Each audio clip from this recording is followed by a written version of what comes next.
చాలామంది ఉంటారు. కానీ లేని వారి గురించి ఇది మనం నేర్చుకుందాం. స్వార్థము లేని వారు ఎవరు అని మనం నేర్చుకుందాం.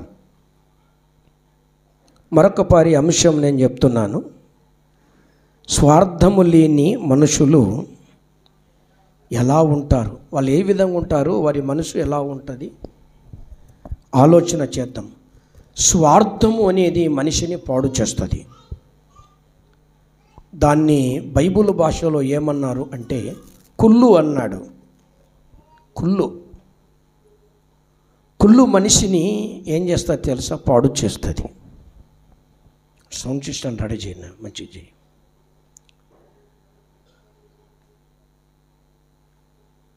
బాగా వినండి, సౌండ్ పెంచు కొంచెం.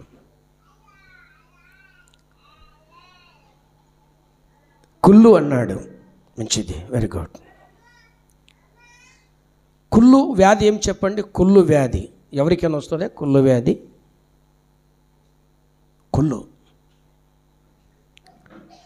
కుళ్ళిపోవడం అంటే అర్థం ఏంటంటే కుష్టు రోగం రావడం. మనిషి బాగానే ఉంటాం, మనిషి చాలా బాగానే ఉంటాం, కానీ ఈ స్వార్థము అనేది చాలా మనిషికి ఆటంకం తెచ్చిపెడుతుంది. అయితే ఒక చరిత్రలో ఒక భాగాన్ని మనము చూద్దాం. 2 రాజుల గ్రంథం 6వ అధ్యాయము 24వ వచనాన్ని చదవండి. అటు తరువాత సిరియా రాజైన బెన్హాదుతు తన సైన్యము అంతటిని సమకూర్చుకొని వచ్చి షోమ్రోనునకు ముట్టడి వేసెను. చాలు. ఈ చరిత్ర ఎప్పుడు జరిగిందంటే రచన కాలం క్రీస్తుకు పూర్వము 560-550 మధ్య కాలం, ఈ సంవత్సరాలలో ఈ చరిత్ర జరిగింది. ఇజ్రాయేలీలు నివసిస్తున్న ఒక షోమ్రోను పట్టణానికి సిరియా రాజు వచ్చేసాడు. వచ్చి ఏం చేశాడు? దాని చుట్టూ మొత్తం ఏం చేశాడంటే తన సైన్యాన్ని మోహరించాడు. అంతే, టోటల్గా. ఇంకా ఎవరు కూడా షోమ్రోనులో నుంచి బయటికి రావటానికి వీలు లేదు. వీలు లేదు. ఈ షోమ్రోన్లో ఉన్నటువంటి దేవుని పిల్లలు ఈ 2 రాజుల గ్రంథం 6వ అధ్యాయం 7వ అధ్యాయం మొత్తం చూస్తే ఆ కరువు కాలములో జరిగిన విషయాలు ఏంది తెలుసా? ఇంకా లోపల ఉన్నారు, బయటికి లేదు. నీళ్ళైతే ఉన్నాయి. ఆ పట్టణములో కొన్ని బావులు ఉండవచ్చు, తర్వాత వారికి సంబంధించిన వాటర్ ఉంది, కానీ ఆహారం లేదు. ఈ దినానికి నీ బిడ్డని ఇస్తే నేను కోసుకొని తిందాం, రేపు నా బిడ్డ నీకు ఇద్దాం, కోసుకొని తిందాం అంటే మనిషి రాక్షసుల్లాగా మరి మనిషిని పీక్క తిని వారి మాంసం తిని పరిస్థితికి వచ్చేసింది. అవునా? ఈ చరిత్ర భయంకరమైనటువంటి చరిత్ర. పెద్ద కరువు వచ్చేసింది. శత్రు రాజు వచ్చి ఆ మొత్తం టోటల్గా ఏం చేశాడు చెప్పండి ఇంకా ఇజ్రాయెల్ ప్రజలను నాశనం చేయాలి, వారిని చంపాలని వారి యొక్క పట్టణము చుట్టూ ముట్టడి వేసేసాడు. 2 రాజుల గ్రంథం 7వ అధ్యాయం 7వ అధ్యాయము 3వ వచనాన్ని మనం చదువుకుందాం. అప్పుడు పట్టణపు గుమ్మము నొద్ద నలుగురు కుష్ఠరోగులుండగా వారు ఒకరినొకరు చూసి మనము చచ్చిపోవు వరకు ఇచ్చట ఎందుకు కూర్చుండవలేను. చాలు నాన్న కదా. ఇది భయంకరమైనటువంటి చరిత్ర.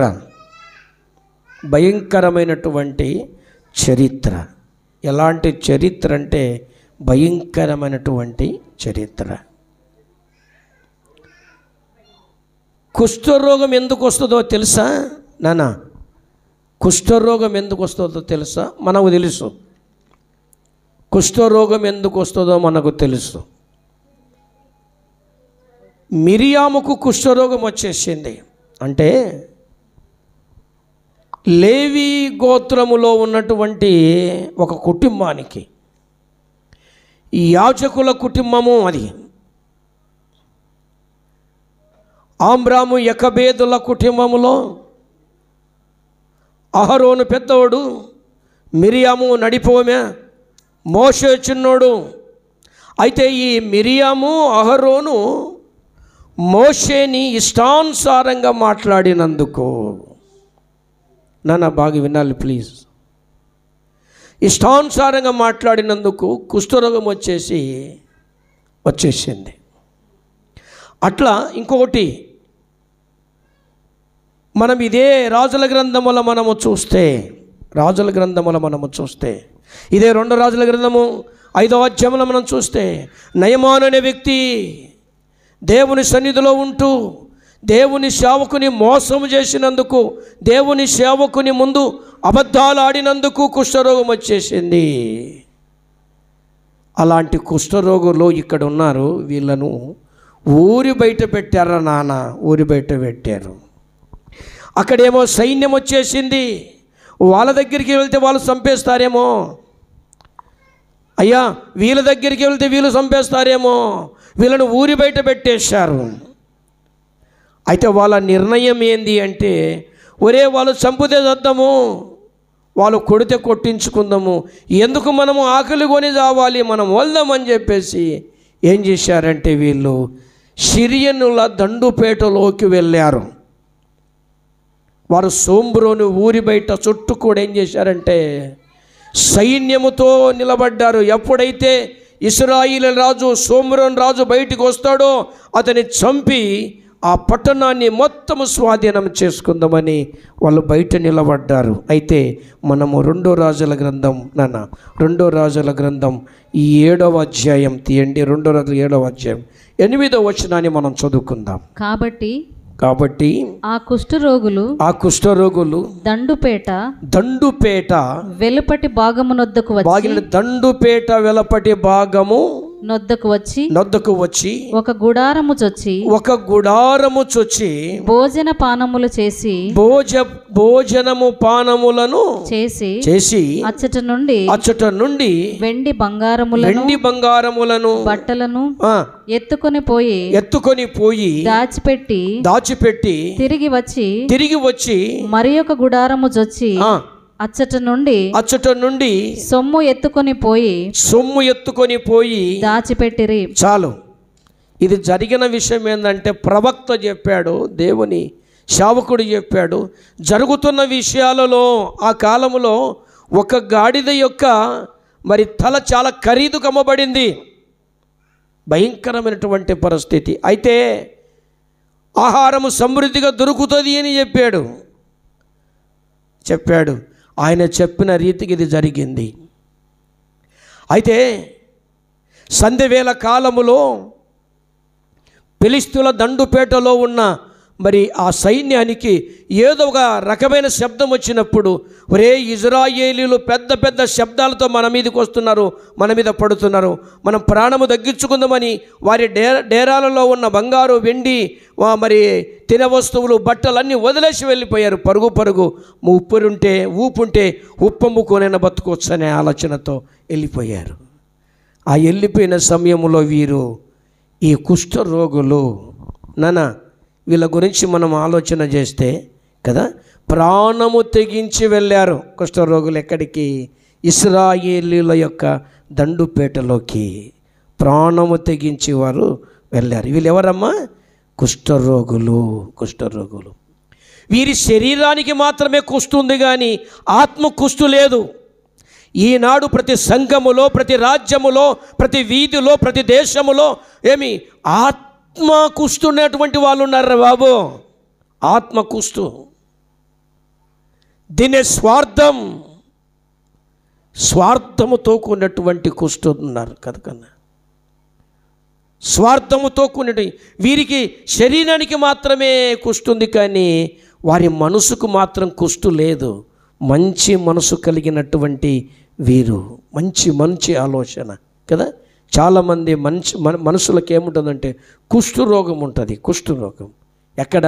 మనసుకు. అవునా కాదా? ప్రియమైన దేవుని పిల్లలారా, ఆలోచన చేయండి. వీరు తెగించి ఆ గుడారములోకి వెళ్ళిపోయి, వీళ్ళ మనసు ఎంత మంచి మనసు చూడండి. 9వ వచనం చదవండి. వారు మనము చేయునది మంచి పని కాదు, నేటి దినము శుభవర్తమానము గల దినము. అబ్బా, నేటి దినము శుభవర్తమాన గల దినము. మనము ఊరుకొన నేల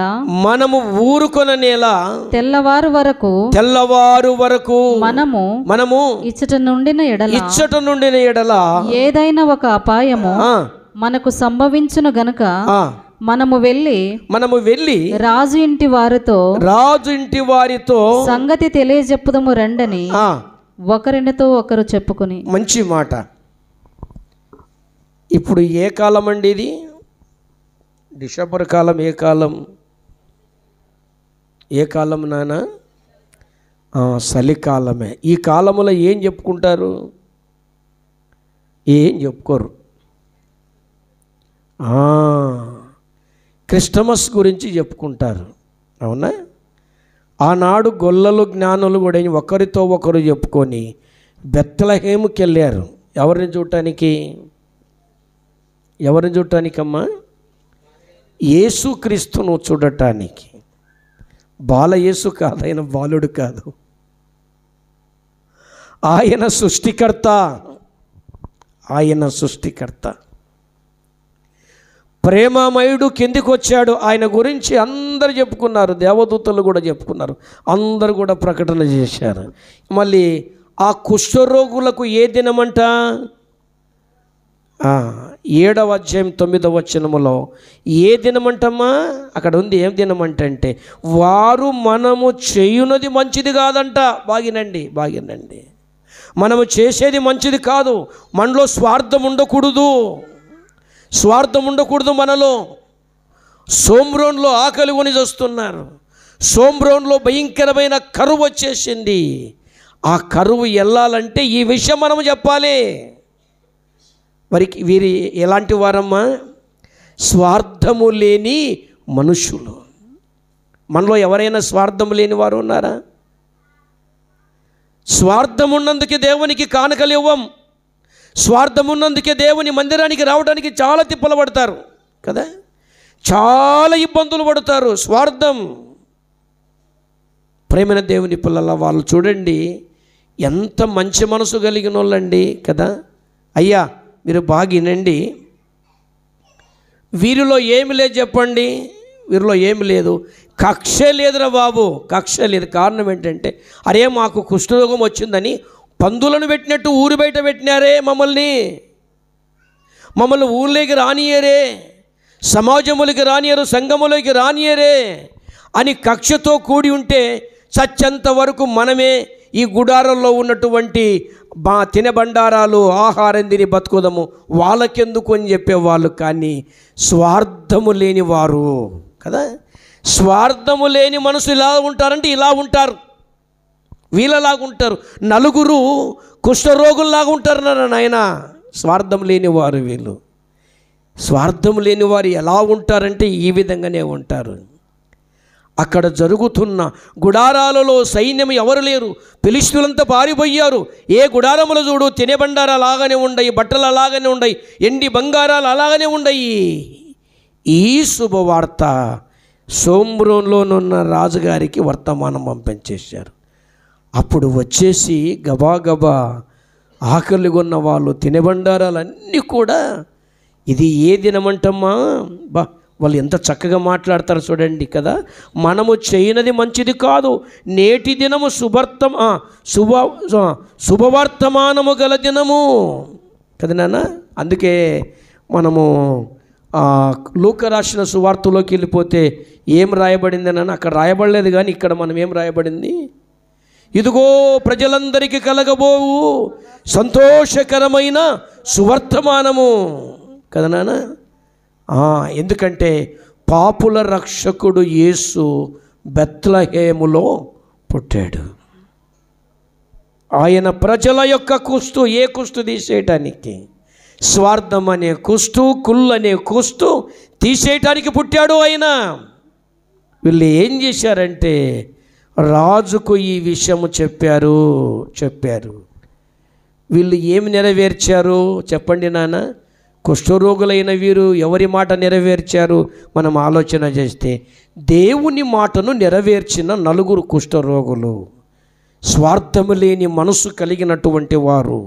మార్కు రాసిన సువార్త 12వ అధ్యాయం 31వ వచనము చూస్తే, నిన్ను వలె నీ పొరుగు వానిని ప్రేమింపవలెను. అబ్బా, నిన్ను వలె నీ పొరుగు వాని ప్రేమింపవలెను. అవునా కాదా? ఇది ఎవరు రాయించారు మాట అంటే, మోషే ద్వారా దేవుడు ఇశ్రాయేలుల ప్రజలకు, ఈనాడు క్రైస్తవులందరికీ కూడా ఇది నిన్ను వల్ల నీ పొరుగు వారిని ప్రేమించమని యేసు ప్రభుల వారు చెప్పాడు. అవునా కాదా? కదా నాన్న? నీ పొరుగు వారిని దేన్ని ఆశించకూడదు అనేటువంటి మాట కూడా చెప్పాడు. ప్రేమైన దేవుని పిల్లలారా, ఆలోచన చేస్తే మనల వలె మన పొరుగు వారిని ప్రేమించాలి. మనం ప్రేమిస్తున్నామా? ఒకరి ఆలోచన చేయండి. యేసు పుట్టింది ఎందుకు? యేసు పుట్టింది ఎందుకు కదా నాన్న? మన పాపాల నుంచి విముక్తి చేయటానికి. అంటే ఆయన దానం ఇచ్చాడు తన ప్రాణాన్ని. మనమేమి ఇవ్వాలి? మనం ఏమి ఇవ్వం. వేరే వాళ్ళు ఇస్తుంటే దాని కొరకు ఆశపడేటువంటి వారిగా మనం ఉండిపోతున్నాం. అవునా కాదా? మనం కూడా నాన్న ఇతరులకు ఇచ్చేటట్టు మనము కూడా ఉండాలన్నటువంటి మాట. ఈ కుష్ఠరోగులు వారి వరకే ఆలోచన చేయలేదు. వాళ్ళ ఆకలి తీర్చుకొని ఇతరుల ఆకలి తీర్చడానికి నిన్ను వల్ల నీ పొరుగువానంటే సోమ్రోన్లోనున్న తన జనాలను ప్రేమించాడు. ఈ 4 ఇది మంచిది కాదు నాన్న. మనం రాజుకు చెబుతాము, కోటలో భయంకరమైన క్షామము కలిగింది, ఆహారం లేదు, ఒకరిని కోసుకొని తినే కాలం వచ్చేసింది. ఈ విషయం మనం చెప్తే ఈ పట్టణానికి సరిపోయేంత కూడా ఈ గుడారాలలో ఉన్నది. అవునా కాదా? గుడారాలలో ఉన్నది నాన్న, గుడారాలలో ఉన్నది. అందుకొరకే మనల్ని ఏం చేయండి, ఒకరిని ప్రేమించుకునే వారంగా మనము ఉండాలి. 1 కొరింథీయులకు రాసిన పత్రిక నాన్న 13వ అధ్యాయం 2వ వచనం చదువమా. ప్రవచించు కృపావరము కలిగి మర్మములన్నీయు జ్ఞానమంతయు ఎరిగిన వాడనైనను కొండలను పెకిలింపగల పరిపూర్ణ విశ్వాసము గలవాడైనను ప్రేమ లేని వాడనైతే నేను వ్యర్థుడను. వీళ్ళు ప్రేమ కలిగిన వాళ్ళండి. ఈ 4 బాగా వినండి. ఈ 4 ప్రేమ కలిగిన వాళ్ళు. కారణం ఏంటంటే బాధలో ఉన్నవారి బాధను గమనించారు, కష్టాలలో ఉన్నవారి కష్టాన్ని గమనించి ఏం చేశారంటే ఈ మంచి శుభవర్తమానం, అయ్యా సైన్యములో ఎవరు లేరు, అందరూ పారిపోయాడు, దేవుని ప్రవక్త చెప్పినట్లుగా జరిగింది, మీరు వచ్చి ఆ యొక్క దాన్ని మొత్తం స్వాధీనం చేసుకోమని చెప్పలోపల రాజు వచ్చి స్వాధీనం చేసుకున్నాడు. అవునా కాదు నాన్న? సామెతల గ్రంథం బాబు, సామెతల గ్రంథం 11వ అధ్యాయము 20వ వచనాన్ని మనము చూద్దాం నాన్న. 20వ వచనాన్ని మనము చూద్దాం. మూర్ఖ చిత్తులు యెహోవాకు హేయులు యథార్థముగా ప్రవర్తించువారు ఆయనకిష్టులు. ఎంత మంచి మాట అండి. ఇప్పుడు ఈ కుష్ఠరోగులు శరీరానికి కుష్ఠరోగం వచ్చింది, కానీ వారి ఆత్మలో కుష్ఠు లేదు కదా, వారి ఆత్మలో స్వార్థం లేదు కదా. ఒక పారి యేసు ప్రభుల వారి దగ్గరికి వెళ్ళి ఒక కుష్ఠరోగి, ప్రభువా నీ చిత్తమైతే నన్ను శుద్ధునిగా చెయ్యంటే యేసు ప్రభు ఏమంటాడు? నాకు ఇష్టమే, నువ్వు శుద్ధుడవు కావుట నాకు ఇష్టమే. నా దగ్గరికి వచ్చిన వాళ్ళంతా శుద్ధులవుతారు, కానీ చాలామందికి స్వార్థమనే కుష్టు పోదురా బాబు, స్వార్థమనే కుష్టు పోదు. ఇది ఉన్నంతకాలం మనలో కుటుంబం అభివృద్ధి కాదు, సంఘం అభివృద్ధి కాదు, తర్వాత మన జీవితం కూడా అభివృద్ధి కాదు, మనకు మేలు జరగవు. వాళ్ళకు మేలు జరిగింది కదా. ఎంత మంచి వాళ్ళండి వీళ్ళు, ఎంత మంచి మనసులు. అందుకే అంశం ఈ దినం ఏంటంటే, స్వార్థము లేని మనుషులు ఎలా ఉంటారంటే ఇతరుల కొరకు ఆలోచిస్తారు, ఇతరులను మనం ఏం చేస్తారు, ప్రేమిస్తారు, ఇతరుల కొరకు మంచి విషయాలను, మంచి వర్తమానాన్ని పంపిస్తారు. వాళ్ళు స్వార్థం లేనోళ్ళు. అందుకే మరి జవహర్లాల్ నెహ్రూ చెప్పాడు, క్రైస్తవులు స్వార్థము లేనివారు, అవసరమైతే దేవుని కోసం కూడా ప్రాణం పెట్టే ఒక మంచి ఆలోచన కలిగిన వారు. ఈనాడు చూడండి, అపోస్తల పౌలు గారిని కూడా చిరఛేదనము చేయబడ్డారు. 12 మంది శిశువులను దేవుని కోసం చంపారు, దేవుని సువార్త చేస్తుంటే చంపారు. స్వార్థము లేనోళ్ళు, నాకెందుకు, దేవుడు నా వరకు ఉంటే అయిపోలే, వాళ్ళకి చెప్పాల్సిన అవసరం మనకేమొచ్చిందనే భావం మనలోనే కలుగుతుంది. ఇది స్వార్థం. దేవుడు మన కోసం ప్రాణం పెట్టాడు కదా, మనము కూడా దేవుని సేవ కోసం ప్రాణం పెట్టడంలా తప్పు లేనే లేదు. అవునా కాదా? ప్రియమైన దేవుని పిల్లల ఆలోచన చేయండి. అవునా? ఆత్మకూరులో జెరూసలేం అనే ఒక మందిరం ఉంది. ఆ మందిరములో దైవ సేవకుడు ఏకుజామున ఏం చేశాడు, ప్రార్థన చేసి ఇంటికి వెళ్తున్నప్పుడు కుక్క అడ్డం వచ్చేసింది, కింద పడి చెయ్యి ఇరిగింది. ఎందుకు? ఆయనకు అవసరమా? ఆలోచన చెయ్యండి. అవసరమా? దేవుని కోసం ఏమైనా పర్వాలేదు, మిలిటరీ ఉద్యోగాన్ని మానుకున్నాడు దేవుని కోసము. ప్రియమైన తల్లులు ఆలోచన చెయ్యండి కదా.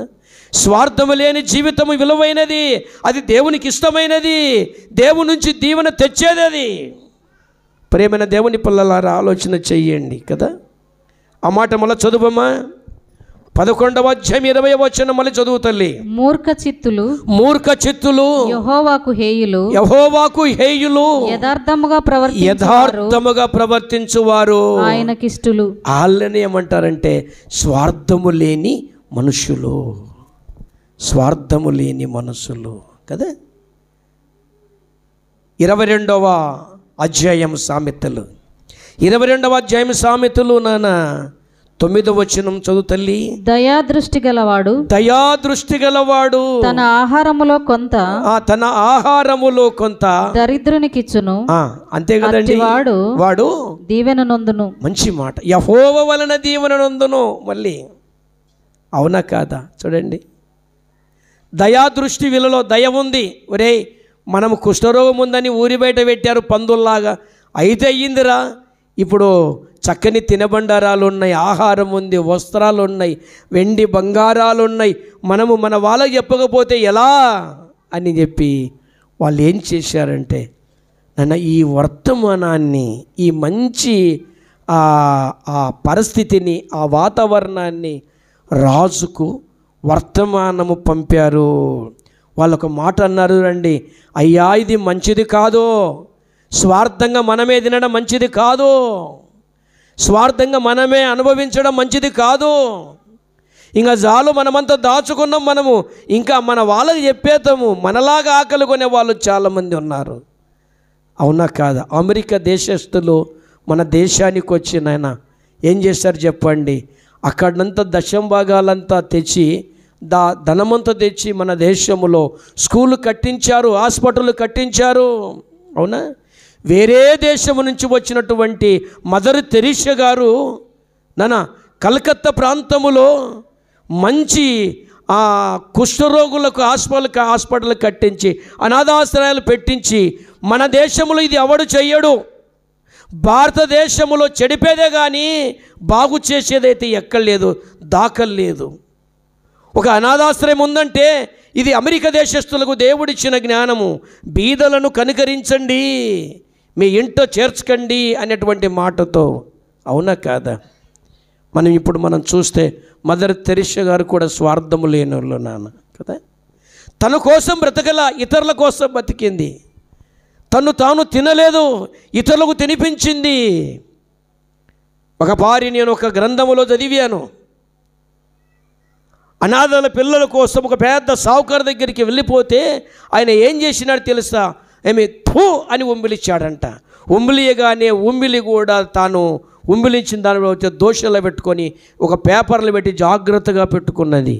కొంతకాలమైన తర్వాత ఆమె గురించి బాగా విని, అరే నేను కూడా వెళ్ళి ఆ అనాథాశ్రయానికి ఏదైనా సహాయం చేద్దామని పోతే ఆయనకు మంచి కుర్చేసి కూర్చోబెట్టి చాలా ప్రేమించి ఆ భోజనం పెట్టి, అయ్యా నువ్వు ఉమ్మిలించిన ఉమ్మిలి ఇంకా నా దగ్గర ఉందని చూపించినప్పుడు ఆమె కాళ్ళు పట్టుకున్నాడంట. ఇలాంటి మంచి మనసు కలిగిన వాళ్ళు మీరు ఉన్నారా? ఉండరో? ఎందుకంటే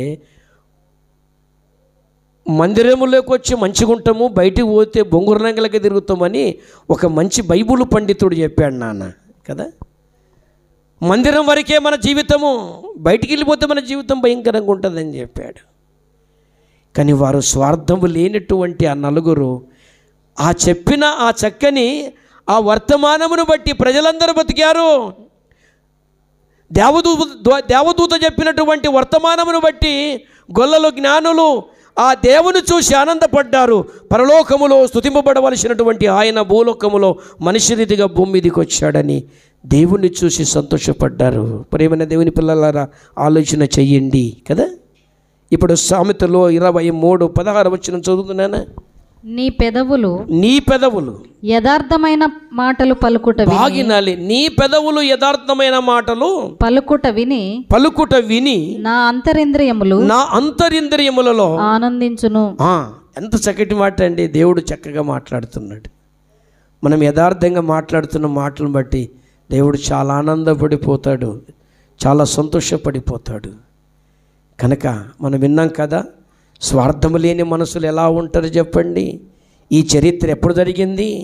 ఇది నగ్న చరిత్ర నాన్న. ఇది నిజంగా జరిగిన కథ, ఇది నిజంగా జరిగినటువంటి పరిస్థితి. ఇది అప్పుడు క్రీస్తుకు పూర్వం, యేసుక్రీస్తు పుట్టక ముందు 560వ సంవత్సరము మధ్యన 550 సంవత్సరంలో జరిగిన అటువంటి చక్కని మాటలు ఇవి. మనిషికి మాదిరికరంగా మనుషులో మరి దయ పుట్టించేటువంటి మాటలు, స్వార్థము లేనిటువంటి మాటలు కదా నాన్న.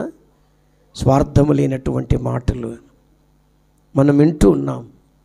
మన దేవుడు కూడా స్వార్థం లేనివాడు. ఆయన ఒక మాట ఉంది బైబిల్లో నాన్న, చాలా మాటలు ఉన్నాయి. మన అంశానికి తగ్గట్టు ఒక మాట. దేవుడు మంచివారి మీదను వర్షం కురిపిస్తున్నాడు, చెడ్డవారి మీదను వర్షం కురిపిస్తున్నాడు. యేసుక్రీస్తు ప్రభుల వారు పుట్టకముందు మరి ప్రవక్తల ద్వారా మరి ఆయన అనేక వాళ్ళ ద్వారా ఈ దేశాన్ని కంట్రోల్ ఆయన చేస్తున్న సమయంలో జరిగిన విషయం ఏంటంటే, పాపము చేస్తే వెంటనే చంపేసేవాడు అంతే. కానీ ఇప్పుడు అట్లా లేదు, అవకాశం ఇస్తున్నాడు దేవుడు. మరణ మార్గమును ఏమంటాడు? పునరుత్థానమును జీవం నీ ముందు పెట్టాను నేను, అది నేనే అంటాడు కదా. నీ ముందు మంచి మార్గం ఉంది, చెడు మార్గం ఉంది. నువ్వు దేంట్లోకి వెళ్తావో నువ్వు నిర్ణయించుకో. ఈ భూలోకం మీద మనం ఎలా బ్రతకాలని దేవుని ఆశ అంటే, స్వార్థము లేని వారిగా బ్రతకాలి, స్వార్థము లేని వారిగా బ్రతకాలి. ఆ ఇన్ఫర్మేషన్ ఇవ్వగానే అక్కడ జరిగిన విషయం ఏంటంటే నాన్న, చక్కగా అందరూ భోజనాలు చేశారు. పిండి అమ్మబడింది, తక్కువ రేటుకే పిండి అమ్మబడింది. వాళ్ళందరూ కూడా ఏమైపోయారు చెప్పండి? బాగా బ్రతికారు. అలాంటి మంచి మనసు కలిగిన వారంగా మనం ఉన్నామా? ఒకసారి ఆలోచన చేయండి. మంచి మనసు కలిగిన వారంగా మనం ఉన్నామా? మనకు కీడు చేస్తే కీడు చేయాలని ప్లాన్ చేస్తాం, మనల్ని హేళన చేస్తే హేళన చేయాలని మనం ప్లాన్ చేస్తాం కదా. మన నైజం మారడం లేదు. ఎందుకో నైజం మారదు. దాన్ని చూసి దేవుడు దుఃఖపడతాడు. అందుకోసమే ఆ మాట ఏమన్నారా? సామెతల గ్రంథం 11వ మీరే వచనములో దేవుడు సొలొమోను మూర్ఖ చిత్తులు యెహోవాకు హేయులు. చాలు నాన్న, మూర్ఖంగా ఉండకూడదు, మూర్ఖంగా మనం మాట్లాడకూడదు, మూర్ఖంగా ఆలోచించకూడదు కదా. మూర్ఖ చిత్తులు యెహోవాకు హేయులంట. కింద అంటాడు, యథార్థవంతులు ఆయనకు ఇష్టలు. యథార్థవంతులు ఆయనకి ఇష్టలంట కదా. ఇప్పుడు యథార్థంగా ఎవరున్నారు చెప్పండి? ఈ నలుగురు కుష్ఠరోగులు. వీళ్ళు ఎక్కడున్నారు? సోంబురోను పట్టణానికి వెలపట. ఆ వెలపట అంటే ఆ ఊరి బయట, ఆ పట్టణం బయట వీరు నివాసం ఉన్నది. వారికి మంచి మనసు వచ్చింది. దేవుడు మంచి మనసు ఇచ్చాడు కదా నాన్న. మనం కూడా అలాగ బ్రతకాలన్నదే కదా దేవుని ఆశ ఉన్నది. ఈనాడు ఈ చక్కని బైబిల్ మనం చదువుతున్నామంటే ఈ చక్కని బైబిల్ను నాన్న బాగా ముద్రించడానికి కారణం ఎవరు చెప్పండి? విలియం కేరీ గారండి కదా. ఆయన ఏం చేశాడు? ఆయన శిరంపూర్లో ఒక మంచి ప్రింటింగ్ ప్రెస్ పెట్టి బాగా ముద్రించి ఈ దేవుని మాటలు అనేకులకు పంచాలని ఏం చేశాడు తెలుసా? కొడుకు చనిపోతే ఎవరు రాలేదు, ఇంకో కొడుకు చనిపోతే ఎవరు రాలేదు, భార్య చనిపోతే కూడా ఎవరు రాలేదు నాన్న. తను ఒక్కడే భూస్థాపన చేసుకున్నట్టుగా ఆయన చరిత్రలో రాయబడింది. అవునా కాదా? ప్రియమైన దేవుని పిల్లల, స్వార్థము లేని మనసు అంటే అదేనండి. మన కోసం మన పైన భక్తులు, మన పితరులు చాలామంది చనిపోయారు. స్వార్థము లేని మనసుతో మన దగ్గరికి వచ్చేసి మనకెన్నో సేవలు చేసేసారు. అవునా కాదా? కదా. ఈనాడు ప్రతి రాజకీయ నాయకుడు మనము ఆలోచన చేసి వారి నోటన వచ్చేది ఏంటంటే, మేము కోల్స్ కాలేజీలో చదువుకున్నామండి, స్టాంటన్ దొర గారు, రామయ్య దొర గారు, గిఫ్సన్ దొర గారు వచ్చి ఈ కర్నూలు ప్రాంతంలో మంచి స్కూళ్ళు పెడితే చాలామంది దాంట్లో విద్యాబోధనలు నేర్చుకొని ఈనాడు ఒక రాజకీయ నాయకులుగా ఉన్నారు. వారి నోటితో చెప్తున్నారు, మేము కోల్స్ కాలేజీలో చదువుకున్నామండి. అది కూడా ఎలాంటి స్కూలు? ఫీజు లేని స్కూలు కదా. ఈనాడు ఫీజులు లక్షలు లక్షలు కదా, కోట్లు కోట్లే. ఒక సీట్ సంపాదించుకోవాలంటే ఎంతో డబ్బు పెట్టాలి. ఆ కాలంలో లేదు, ఆ కాలంలో లేదు. ఈనాడు స్వార్థం ఎక్కువైపోయింది. స్వార్థము లేని వారు ఎవరు లేకుండా అయిపోయారు, అంత స్వార్థపరులే. కానీ ఈ నలుగురు మనం చూస్తే వారి మనస్తత్వము మనకంతగా నచ్చిపోయింది అనుకుంటా. వారి మనస్తత్వం మన అందరికీ నచ్చిపోయింది. అవును కదా. వాళ్ళు ఏం చేశారంటే ఆకలైనలకు అన్నం పెట్టాడు అన్నమాట. ఏమంటాడమ్మా?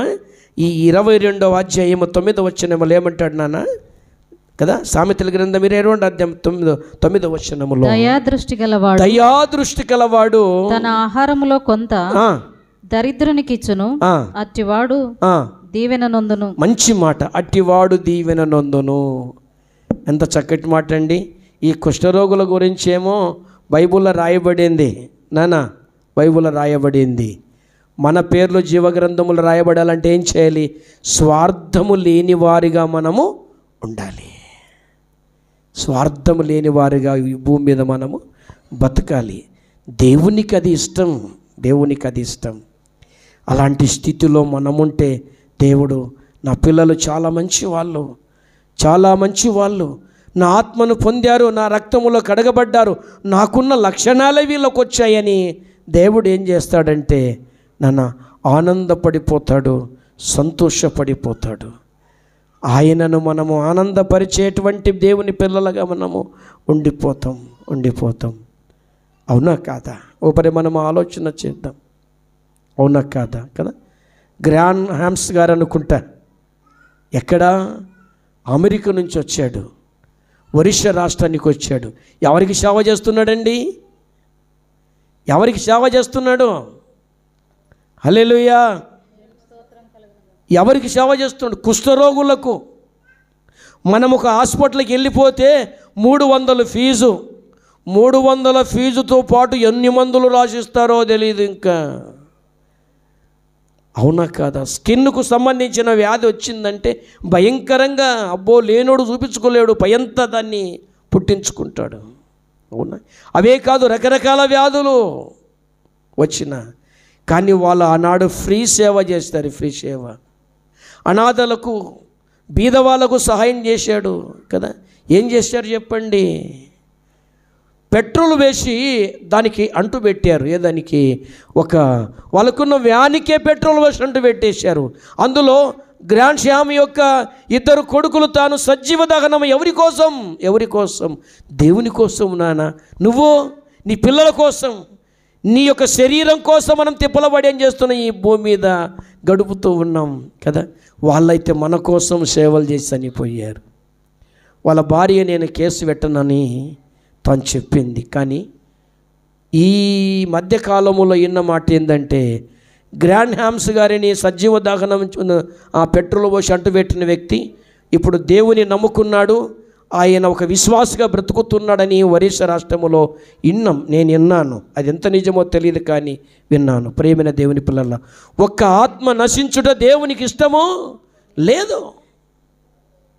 అవునా కాదా? ఎవరు నశించుట దేవునికి ఇష్టం లేదు. స్వార్థం ఉండకూడదు. దేవుడు శత్రువును ప్రేమించాడు, దేవుడు శత్రువును ప్రేమించాడు.